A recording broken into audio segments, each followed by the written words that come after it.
You know, I think a good story should always have a strong moral to it. At least, that's my opinion.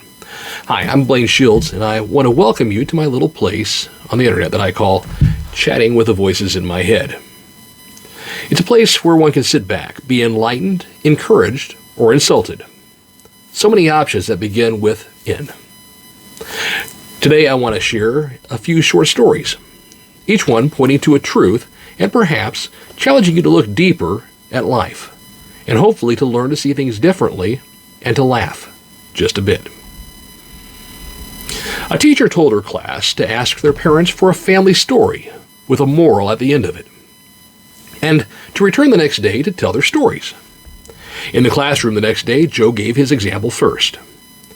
My dad is a farmer and we have chickens.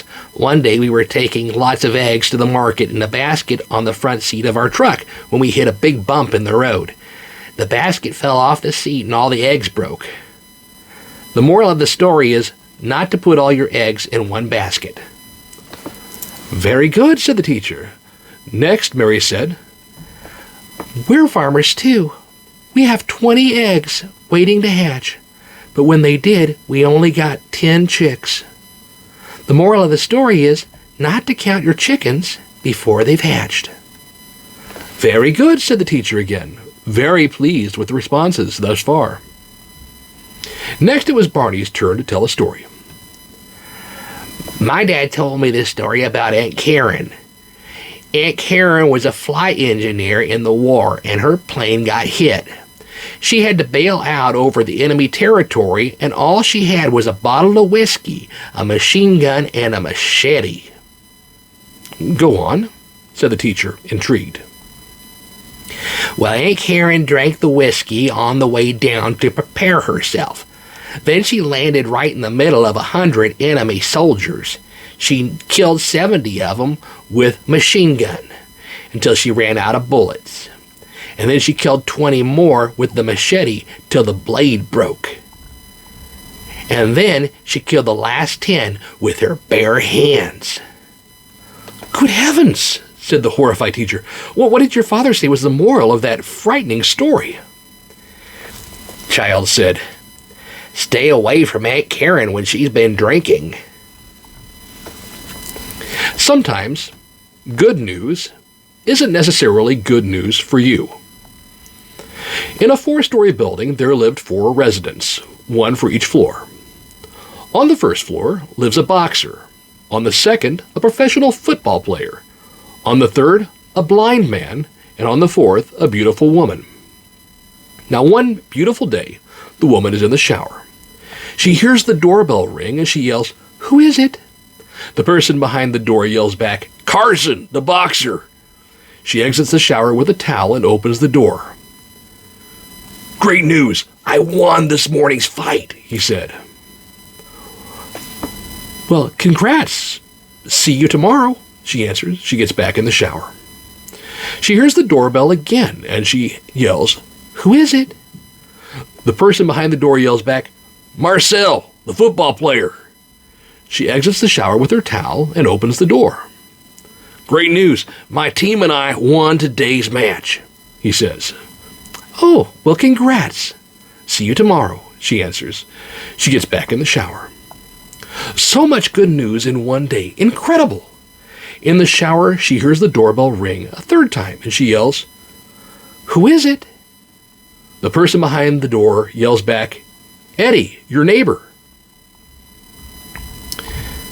Knowing that Eddie is blind, she exits the shower without a towel since it's really unnecessary. She opens the door. Eddie's there and says excitedly, "Great news! I can see now." You know, we live in an age and time where people post up their stories on social media, and many people get discouraged seeing the perfect lives of others. With perfect smiles, perfect homes, perfect families, and we feel compelled to try and display the same about our vacations and our families and so forth. But here's the thing to keep in mind. Sometimes the advertising and the reality are two separate things. Go to your local restaurant and look at the pictures on the board of the food that you can order. Then order the same food that you desire and see what you receive. It's a far cry, usually, from the image advertised. Or think of it like this short story. So a politician dies and ends up standing in front of the pearly gates. St. Peter looks at him for a second, flicks through his book, and finds his name. "Oh, so you're a politician."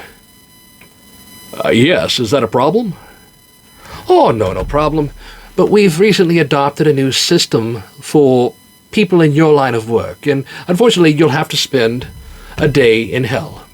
After that, however, you're free to choose whether you want to live at eternity." "Wait, I have to spend a day in hell?" says the politician. "Them's the rules," says St. Peter, clicks his fingers, and woof, the guy disappears. And he awakes, curled up with his hands over his eyes, knowing he's in hell. Cautiously, he listens for the screams, sniffs for the air for brimstone, and finds nothing. Just the smell of, is that fabric softener? And cut grass? Oh, this can't be right. "Open your eyes," says a voice. Come on, wakey, we've only got 24 hours. Nervously, he uncovers his eyes, looks around, and sees he's in a hotel room. A nice one, too.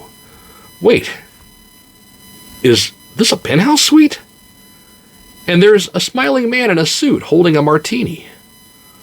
"Who are you?" the politician asks. "Well, I'm Satan," says the man, handing him the drink and helping him to his feet. "Welcome to hell." "Wait, this is hell?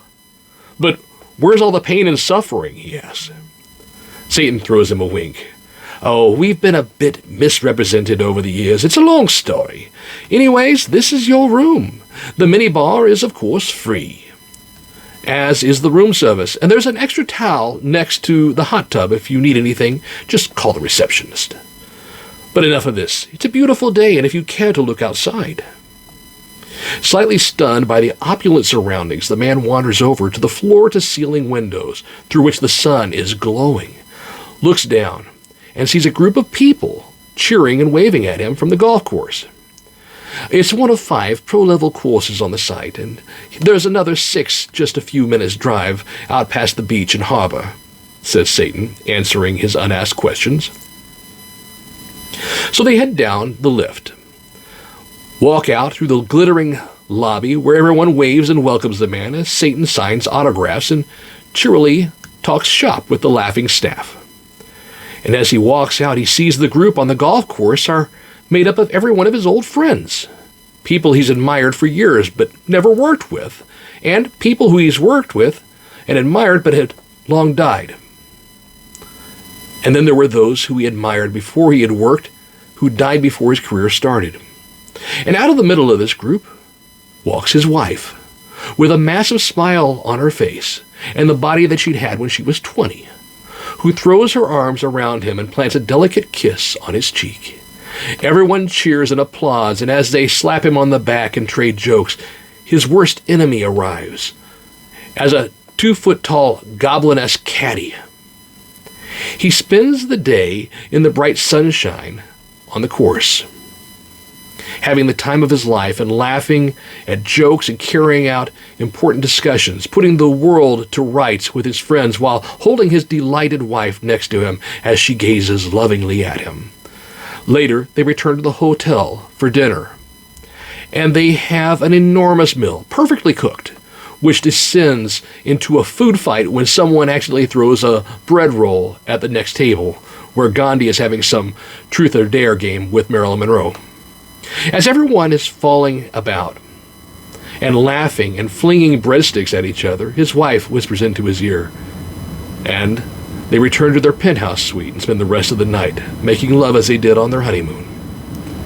After 6 hours of intense passion, the man falls asleep into the 100% Egyptian cotton pillows and falls into a deep and happy sleep, and is awoken by St. Peter. So that was hell. Was it what you were expecting, I bet? No, sir.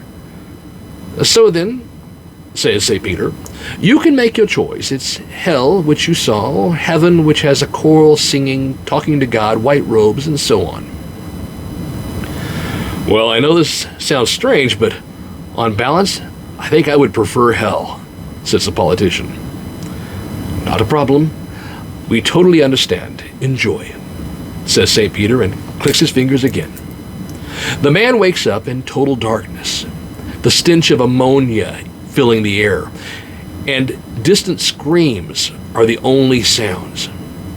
As he adjusts, he can see the only light is from belches of flame far away, illuminating the ragged remains of people being tortured or burning in sulfurous ocean. A sudden bolt of lightning reveals Satan next to him, wearing the same suit as before and grinning, holding a soldering iron in one hand and a coil of razor wire in the other. "What's this?" he cries. "Where's the hotel? Where's my wife?